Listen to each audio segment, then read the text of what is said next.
এখানে বলেছে গসাগু নির্ণয় করতে বলেছে। এখানে সব কটা সংখ্যা দেওয়া রয়েছে, সংখ্যামালা রয়েছে 3টে, তাদের গসাগু। আমরা সাধারণ সংখ্যামালার গসাগু তো নির্ণয় করতে পারি, কিন্তু বীজগণিতের গসাগু যখন নির্ণয় করবো কীভাবে করবো দেখো।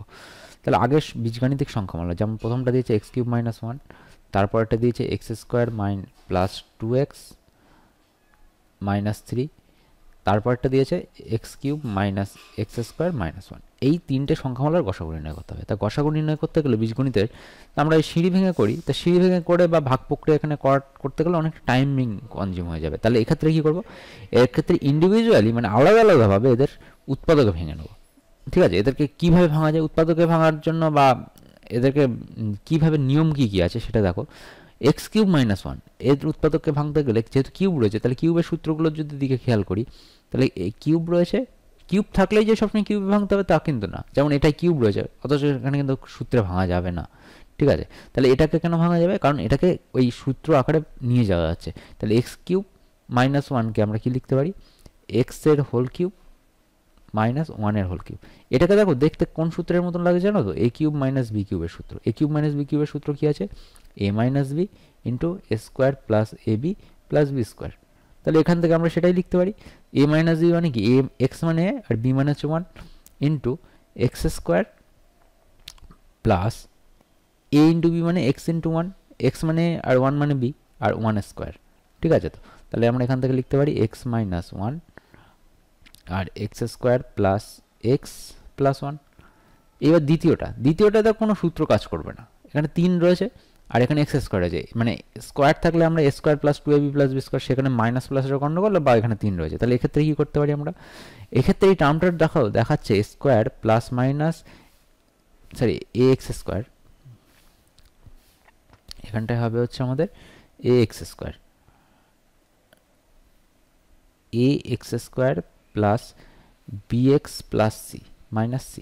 এই টার্মটা মানে কি, দ্বিঘাত উপপাদ্যের টার্ম, দ্বিঘাত সমীকরণের টার্ম, উপপাদ্য বলছি, দ্বিঘাত সমীকরণের টার্ম। দ্বিঘাত সমীকরণ থাকলে কি করতে পারি আমরা মিডল টার্ম ফ্যাক্টর বা মধ্যপদের সহগ বিশ্লেষণ করে কাজটা করতে পারি। তাহলে মধ্যপদের সহগ বিশ্লেষণ করতে গেলে কী করবো, আমরা এটাকে x² করবো, মাঝখানের পদটা আছে 2, তাহলে 3 একে 3, 3কে ভেঙে 2 আনতে হবে তো আমাদেরকে, বা এখানে যদি তোমরা দেখো x² প্লাস 2x - 3। এটা আমি এখানে দেখাচ্ছি কারণ এটা লম্বায় করব, বা তোমরা এখানেও দেখাতে পারো। আমি এটা মুছে দিচ্ছি যাতে পুরোটা ক্লিয়ার করে বোঝানো যায়, আমরা আবার পরে এটা লিখব। ঠিক আছে, তাহলে এখানে দেখো 3কে ভেঙে 2 আনতে হবে, তাহলে 3কে ভেঙে 2 আনতে গেলে কী করা যায়, 3-এর উৎপাদক কী হতে পারে, 3-এর উৎপাদক হতে পারে 3 একে 3 মানে 1 আর 3, আর কোনো সংখ্যা না যাবে না, 3 মানে মৌলিক সংখ্যা, আর বিয়োগ করে 2 আনতে হবে, এখানে যদি বিয়োগ চিহ্ন রয়েছে। তাহলে আমরা কি করব, বিয়োগ করে 2 আনতে গেলে কী হবে, 3 বিয়োগ 1 করলে আমরা 2 পাবো তো। তাহলে এখানে আমরা 2 এর বদলে কি লিখতে পারি, 3 বিয়োগ 1 ইন্টু x মাইনাস 3, তারপরে এখানে লিখতে পারি x² plus 3x minus x minus 3। তাহলে x কমন যাবে, তাহলে x প্লাস 3 মাইনাস কমন নিলাম, তাহলে x মাইনাস 3, x প্লাস 3, দুটো মাইনাস আছে, দুটোরই মাইনাস বাইরে কমন নিলে x প্লাস হয়ে যাবে। আবার দেখো এদের দুজনের মধ্যে যদি কমন নিই, তাহলে x প্লাস 3 হয়ে যাবে, x প্লাস 3 হবে, আর এদিকে হবে এখানে 1 কমন নিয়েছিলাম, এখানে বলতে আমাদের ভুল হয়েছে একটুখানি, যেখানে 1 কমন নিয়েছি কারণ দুজনের মধ্যে 1 কমন যাচ্ছে, আর কোনো মানে সাধারণ কোনো সংখ্যা নেই, তাই জন্য কিছু নেই মানে 1 আছে কমন যাচ্ছে, আর মাইনাস তো কমন নিয়েছি, তাহলে পড়ে থাকলো x মাইনাস 1। তাহলে আমাদের দুটো সংখ্যার উৎপাদক তৈরি হয়ে গেলো, একটা গুণ আকারে থাকবে উৎপাদকগুলো, এটা আমরা জানি, আর ভাঙা যাবে না এদেরকে। আর লাস্টে পড়ে আছে দেখো, লাস্টের সংখ্যামালাটা হচ্ছে x³ মাইনাস x² প্লাস 1। এই সংখ্যামালাটাকে তুমি কোনোভাবে ভাঙতে পারবে না, কারণ এটা না আছে কোনো সূত্রের আকারে, না আছে কোনো মিডল টার্ম বা কোনো জিরো ফ্যাক্টর, কোনোভাবেই তুমি এটাকে ভেঙে আনতে পারবে না। তাহলে এই ক্ষেত্রে আমরা কি করব, এক্ষেত্রে এটা এরমই থাকলো। তাহলে দেখো এইবার অঙ্কগুলোর যদি দিকে খেয়াল করি, আমি কালিটাকে চেঞ্জ করছি বোঝার সুবিধার জন্য, x মাইনাস 1 এর মধ্যেও আছে, এর মধ্যেও আছে। দেখো গসাগু মানে প্রত্যেকটা সংখ্যামালার মধ্যে একই সংখ্যা থাকতে হবে।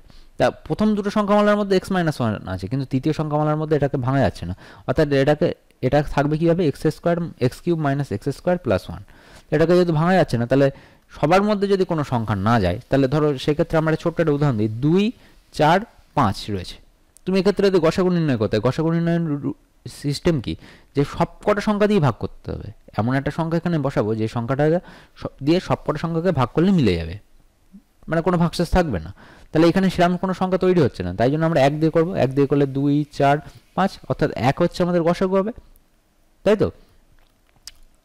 তাহলে এখানেও দেখো কোনো কিছু মিলছে না, তাহলে নির্ণেয় গসাগু বলে লিখবো, নির্ণেয় গসাগু